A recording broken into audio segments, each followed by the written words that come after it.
get to our last game, which is going to be a Pac-12 game.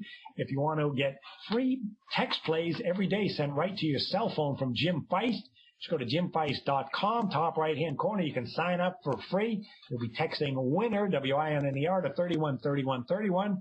And make sure you sign up for Jim Feist's YouTube page. It's called Sports Betting. You just click on the link above us, sign up for free. You'll get information of when Jim has new videos, information on games, free stats, as well as free picks on games. That and more at jimfeist.com and Jim's YouTube page at Sports Betting.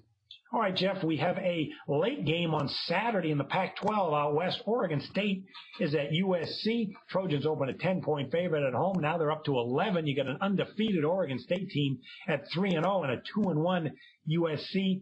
This is a middle of a tough stretch for Oregon State. They're going to be playing 3 or 4 games on the road. This is falling close to the middle of that. Meanwhile, USC has had 2 weeks to prepare, but boy, we wonder if they're licking their wounds or stewing right now, because it was a stunner. They flew out to the East Coast and somehow lost to Boston College, 37-31.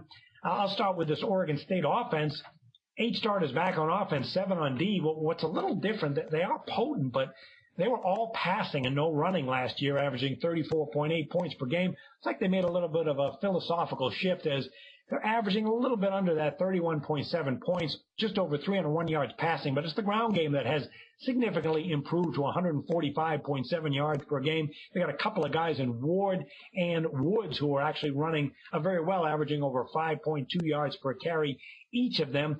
But also on the downside, they do have the senior quarterback, Sean Mannion, back, but this guy isn't carrying the offense. He's not having quite the year he had a year ago. 4 touchdowns and 2 picks, and I attributed that to Brandon Cooks. He was a fast wide receiver who was just phenomenal for this team last year. Well, he's with the New Orleans Saints now, and they're running the ball probably because he's not there, running the ball a little more, and they're not quite as potent, I think, because of him. And the defense has been good so far, but they really haven't been tested at all. So Jeff, is this Oregon State team a Pac-12 sleeper, or they're going to get their comeuppance against an angry Trojan squad? Yeah, the last thing you said is the key. So far, they haven't really been tested. They played Portland State, Hawaii, and San Diego State. This is the week we find out what kind of team Oregon State is. Just last year, SC won 31-14, or the Beavers are 6-1 against the spread as road dogs last 2 years. Off a bye week, Steve Kassisian, the coach of SC, was 8-1 against the spread with rest as coach of Washington.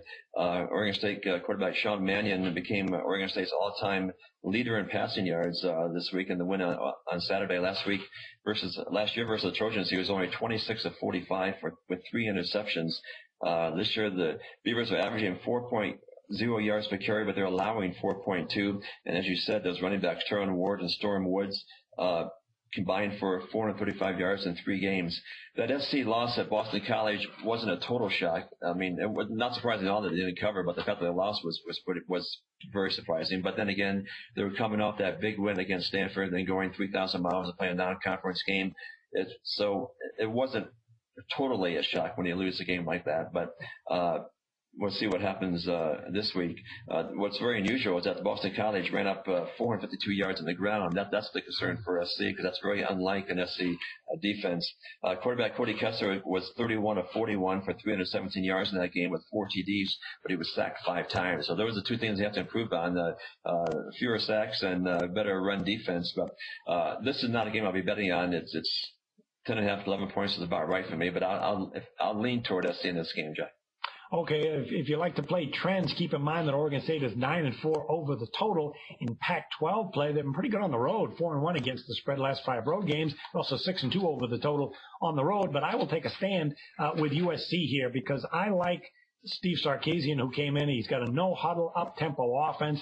He was a very good hire, and this team really has it all. It's a good situation he walked into. So much talent on offense. Cody Kessler, 8 touchdowns, no picks thus far on the season. A lot of talent, NFL caliber talent on this defense, despite what happened versus Boston College. They're giving up just 20 points per game. That's 30th in the nation. One thing to keep in mind on, and may explain what happened at BC, is they did make some changes on defense coming into this season, not with the personnel, but with the coaching staff, a new defensive coordinator in Justin Wilcox. They ran a 5-2 defense last year, but he brought in a 3-4, and it's still September, and they're learning some things. And I think the long road trip, as you mentioned, and some of the schematic changes that they made could explain what happened against BC. But I don't doubt that this defense is very good and much better than they showed, and should be a top 20 defense when the season ends, very similar to what they were a year ago. This is a bad situation for Oregon State. I mean, the offense is not as explosive without Brandon Cooks. Maybe they're trying to run a little more, but they're not going to be able to run against this very angry Trojan front line in this game.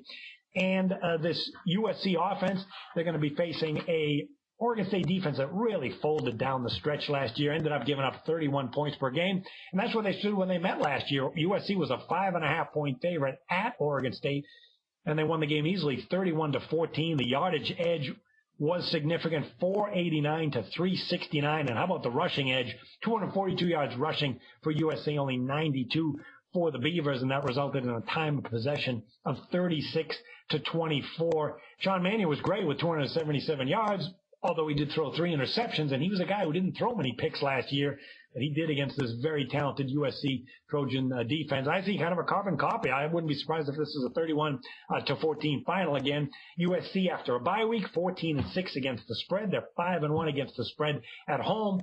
And when these two teams play, the home team is 7-2 against the spread. So I'll take a shot with USC here, a very strong stand.